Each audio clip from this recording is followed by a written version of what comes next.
Hey, I'm Caleb from Caleb's Aviation. Welcome back to the channel, and to another video. Thanks for joining me if you're new. This video will be the second in the series all about the Douglas DC-9. In the previous video, with some clips being shown now, I talked about this aircraft and all her history, including some airlines that have operated her, and the legacy she's left behind to this day. If you're interested in checking out that full video, click on the card linked here in the upper right to check out that video, The Story of the Douglas DC-9, for the 60-year anniversary. Now we move on to video number 2, this video.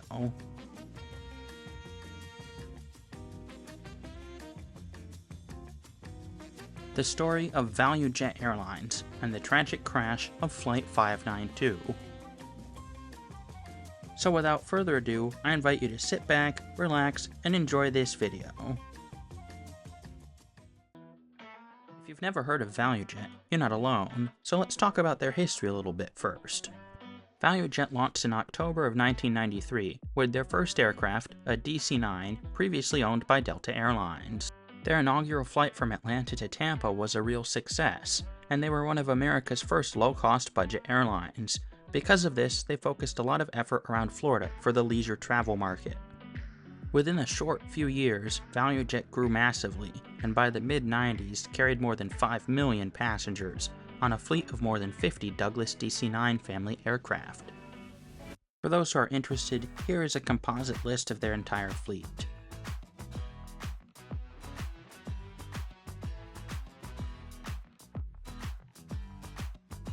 Despite their entire fleet comprising of used aircraft bought secondhand, the airline was still incredibly popular, as you can see in the footage here, which is just great footage by the way. Their combination of unique branding, a fun family atmosphere, and iconic aircraft look made them very popular, especially with young children. Deciding to capitalize on their plans for growth and expansion given their popularity, they placed an all-new order with McDonnell Douglas for 50 aircraft with an option for 50 more, valued at more than $1 billion list price, for the McDonnell Douglas MD-95. This aircraft was the next generation replacement for their aging fleet of DC-9 30 series aircraft, and ValuJet were very excited for these new planes. The MD-95 series brought better aerodynamics, newer turbofan engines developed in partnership with Rolls-Royce, and a 2-pilot crew featuring upgraded avionics and smart systems, as well as automation. The first jets were set to enter production in 1998. By the mid-90s, it seemed like nothing could stop this airline, once called the most successful startup since Southwest. It truly seemed like everything was perfect for the carrier. Nothing had gone wrong. No major incidents, no fatal accidents, nothing at all. Well, until it did.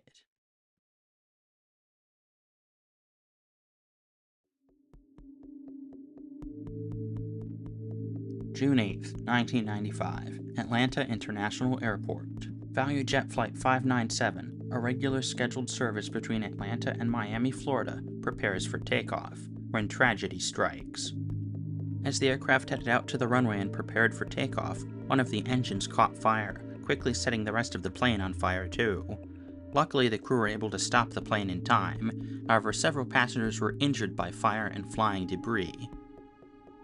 Post-accident investigation later revealed that the problem that caused this fire and injured passengers and destroyed an aircraft was due to a compressor stage disc not being adequately maintained. Because of these findings, the FAA placed ValuJet under investigation, pending further review. This obviously caused major damage to the airline's reputation in the eyes of the traveling public. Unfortunately, it would take another tragedy before ValuJet and the entire airline industry would learn an important lesson.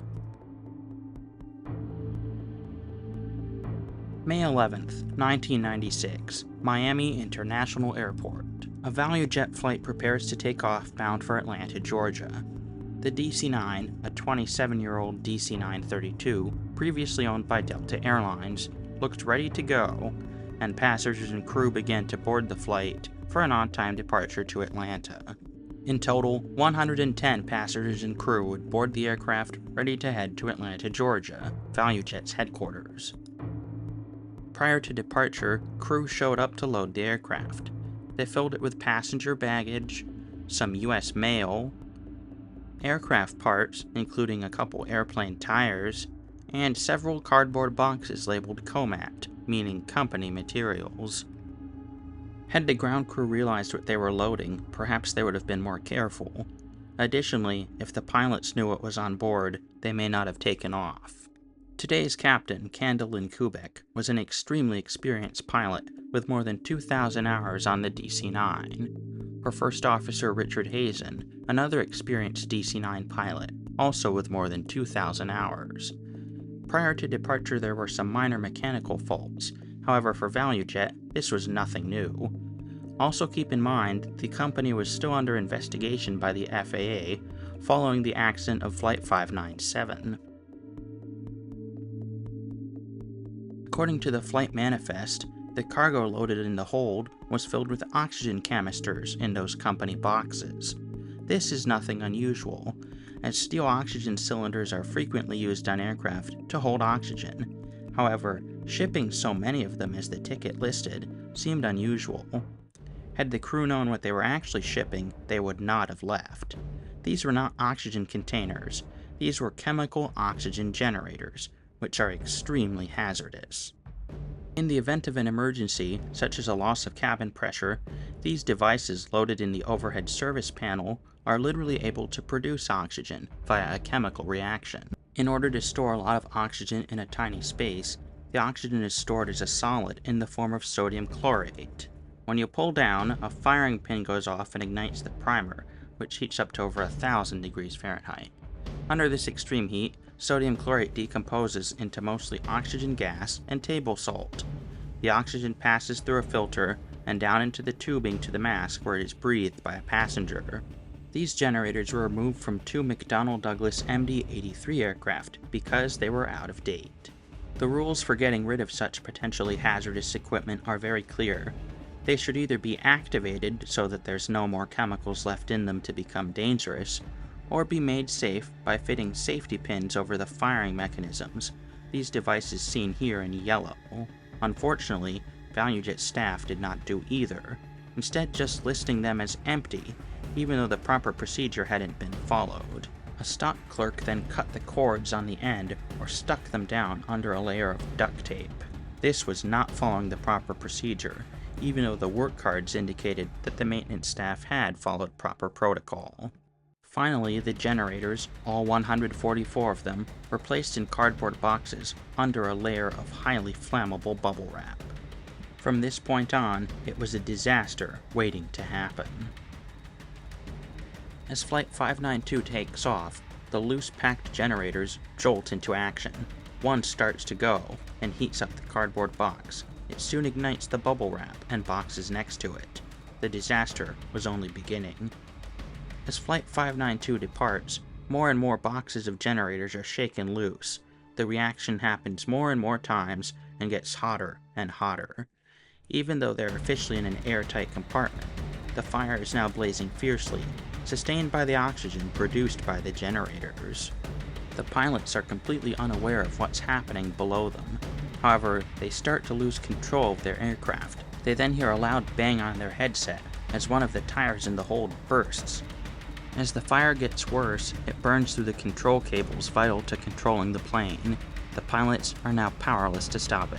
Eventually, the fire makes its way into the passenger cabin. As passengers and crew become overcome by flames and toxic smoke, everyone on board loses consciousness. With irreparably damaged controls and no one awake to fly the plane is doomed to crash. Flight 592 smashes into the Florida Everglades, traveling at a speed of more than 430 knots. A terrible price had been paid, and now the public demanded answers. Post-crash analysis revealed the fire had been caused by the oxygen generators, which were not shipped or stored properly. Additionally, it was so hot it melted through the aluminum in the flooring and made its way out of the cargo hold as the fire got into the passenger cabin. Even though this cabin hold, officially known as a Class D hold, was meant to be airtight, it couldn't stop this fire. A normal fire here would snuff itself out through lack of oxygen, but no one predicted generators that would produce more oxygen the hotter the fire got. Several months after the crash, relatives of the victims held a mass funeral for all involved in this tragic accident. ValuJet would go on to take over another company and rebrand as AirTran Airways.